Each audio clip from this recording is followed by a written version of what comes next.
In this video, I'd like to address something and try to explain something to you. And I've written a few books to try to explain something. And one of these books is Beyond Democracy, a call for a meritocratic democracy. And see, a lot of people nowadays still, and I've been guilty of that too. We all end up complaining about things, but what do we really offer constructively to better the system? Right? A quick measure is our lives getting better than the previous generation. That's the measuring tool. And life in Canada is getting a little bit worse. Okay? For a lot of people. Let's just be honest about that. Now, protest to me is, it's something. But generally speaking, it's not it doesn't work. Very rarely it has an effect on redesigning for the benefit of all the structure of the system, how it works. And I've been a political activist for 30 years.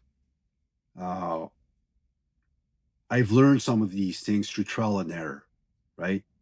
Being thrown in jail, uh, fighting in courts, you know, test and trial and error, right? It takes a lot of time to learn certain things. A lot of people nowadays, especially with social media, they kind of know everything.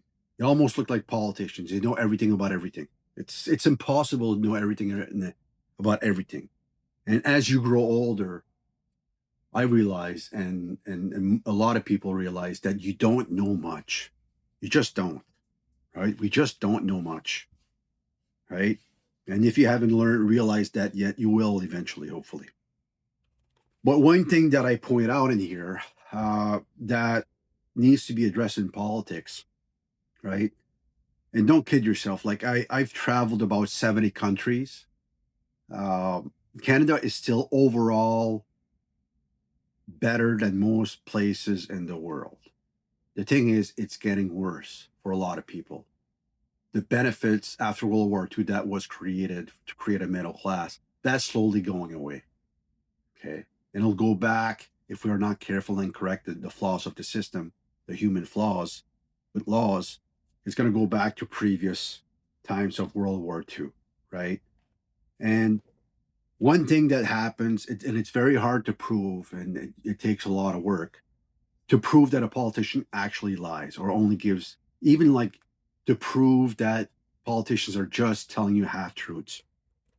And one of the problem, but one thing is common is people will say politicians lie all the time, right? That politician lie. And if you're tribalistic over it, you'll say that political party lies or that politician lies. And you're stuck there, right? And some people will come to the point of realization that all politicians lie. Because you know what? All humans lie. I also lie sometimes. Sometimes I'm ignorant. Sometimes I exaggerate. And exaggeration is a lie, right? Let's be honest here. All humans lie. All humans lie. You got to look at it with those lenses. Now, the problem is in politics is that it has so much responsibility on so many people's lives, and what they say and what they do actually cost people's lives. That's the difference, where it's not acceptable in politics. Now, how do you fix that? Right? You say, oh, you can't fix that. You can't. And the way they get away with it in the US, I'll just briefly say in the US, the way they get away with it is what is called the Speech and Debate Clause, Article 1, Section 6, that was passed in 1789. That gave them legal protection, even if they lied to the public, even if they lied um, in government buildings and settings. In Canada, and I'll focus on Canada, in Canada, it's called Parliamentary Privilege. That was brought over by the English system, and that was adopted in 1867. By the way, the elites created confederation. It was not a democratic process amongst the people. It was an arrangement, because of competition amongst the elites. That was confederation. I'll get into all that in other videos. But parliamentary privilege is what protects politicians to be able to lie, and it's based on the grounds of like freedom of speech. That's how it's argued today in today's world with the Charter of Rights and Freedoms that was passed in 1982. They have also freedom of speech. The problem again is politicians, what they say and do affects people's lives beyond what we say to each other and what we say on, like example, on social media. So how do you address that? They have parliamentary privilege. Now I'm going to tell you a little story to make sense of it all. Now, 2 years ago, I left Vancouver Island. I drove to Ottawa to lobby to have a political party or a politician from a political party to sponsor a petition to reform parliamentary privilege and to ask if the public wanted to create a law, as in political perjury. I approached the Liberals many times through someone that I knew is an assistant of Dominique Leblanc, Marc Robichaud.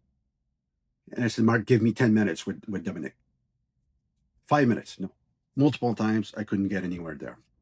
Bloc Québécois, I talked with Luc Thériault. It kind of looked good, couldn't get anywhere. NDP didn't even answer me. The Green Party didn't even answer me. All I wanted was have a quick discussion to see if they'd be okay with sponsoring a democratic process as us peasants have, is a petition. That's all. It's all I ask. Let's just formally ask the public. Then I approached an independent that used to be a conservative, Anares from Sherbrooke area. At first he was no, and at the end of the discussion he's like, Max, okay, you got something? I think I'll sponsor it. I'll let you know in a few days. Then he came back to me and he said, Max, I'm an independent. I got no leverage of passing votes in the House.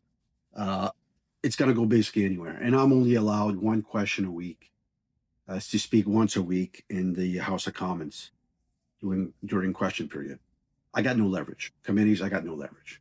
I said, you know what, Anna, I get it. Then my MP is Tom Kamek. Tom Kamek from Calgary Shepherd is my representative in the House of Commons, member of Parliament. And I knew Tom before. I've talked to him many times, and I said, Tom, I messaged Cole, his assistant, and said, could I have a meeting with Tom? I'm in Ottawa. Said, yeah, okay. Set up a meeting, and I brought him 4 drafts to articulate in different ways how to, if we could start a petition to reform parliamentary privilege, all worded already, ready, prepared, with all the parameters that are needed to have a petition created and in the House. But I needed to have a sponsor, right? So I said, Tom, here's the drafts. Would you read them? Tom sat there. He and another assistant, I don't remember the guy's name, were sitting in his office. Tom looked at the drafts. He read them. He looked at me. He said, I can't do that. I said, oh, really? He said, yeah. I said, but you know what? He said, and he went on without exaggeration for at least 5 minutes straight without me even saying a word, just sitting there listening to him. How the NDP lies about this, about that. How the Liberals lie about this, about that. I would let him speak because I knew already what I was going to say. And you know what I'm going to say. What I said. I said, here, Tom. I said, here's your solution. I said, let's present it to the people. Please sponsor this petition so we can ask the public if they would be okay with that. No, can't do that. I said, okay, so you don't want the NDP to lie. You don't want the Liberals to lie, but you don't want to be held accountable if you lie as a politician, a member of the House, Commons, and your party. I said, there you go. Right. So again, until like you're allowed free speech, you're allowed to protest, you're allowed to vote. These things do not threaten the system that was designed by the elites where they always will have advantage over us. So how do they? private lobbying. That's one way they have advantage over us, right? Again, we need to fix the flaws of the system based on human flaws. Voting doesn't work to fix those flaws. And if we're not careful as a society in Canada, what's going to happen is the middle class eventually is going to disappear. And I'll go back to times before World War II, where slowly after World War II, we had a middle class that got created. Life got better. Now it's getting worse for more people. Some people will be able to leap over, and if they're smart about their extra money that they have or they make, they'll be able to reach the other class slowly over time. But again, you can't have a healthy country. You can't have a healthy relationship, sports team, yourself, if you're not going to be honest with yourself, if you're not going to be honest with each other. And it's the first thing, to me, that we need to address to evolve liberal democracy, our parliamentary democracy in Canada. And it applies to every democracy. If it's not based on honesty, even though we've been hammered when we were kids, told that honesty is the best policy, and the one place that it would mean so much, that has so much responsibility on our lives, is politics. And we keep accepting that politicians can lie and manipulate us when the game is rigged to have a competition of popularity. You can say whatever you want, freedom of speech, you can lie, exaggerate, which is lying, manipulate people, manipulate the public, what they believe, the whole power. What type of society is that? So for me, first and foremost, put everything aside for a second. The liberals, the conservatives, put it aside for a second and ask yourself, would that make the system better or not? And if you want a comparison, think about a court system. Imagine a court which is not perfect, right, by far. It has its issues there too. But imagine a court system, the proceedings of a court, of the judiciary, if there was no such thing as perjury. Imagine that. What would be the point? So again, politics, to me, as it is now, it's better than it was a couple hundred years ago under kings and emperors and pharaohs, etc., for the species. But it needs to evolve, right? It needs to evolve for the 21st century. And 100 years from now, it'll probably need to evolve beyond that.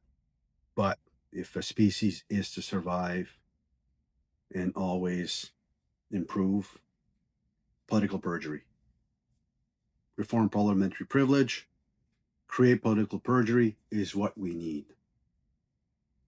It's okay not to know. If a politician doesn't know, just say, I don't know. If it's an opinion, just say it's an opinion. I think this is the cause. I think this will fix this. But just say the truth. Don't manipulate people. They don't have to manipulate the public. Just tell the truth. That's my case. Political perjury. If you want, read more in detail about my ideas of how to better the system, liberal democracy, and it applies to every democracy that you can think of. These are universal to fix a structure that was created by elites in Canada, in the US. Elites created the system in the US, France, England, Germany, wherever. All right, hope you enjoyed it. If you liked it, if you saw something of value, please share, subscribe, and I'll try to make more videos and give you some examples, real life examples as to why certain things should be within the system. Thank you. Take care.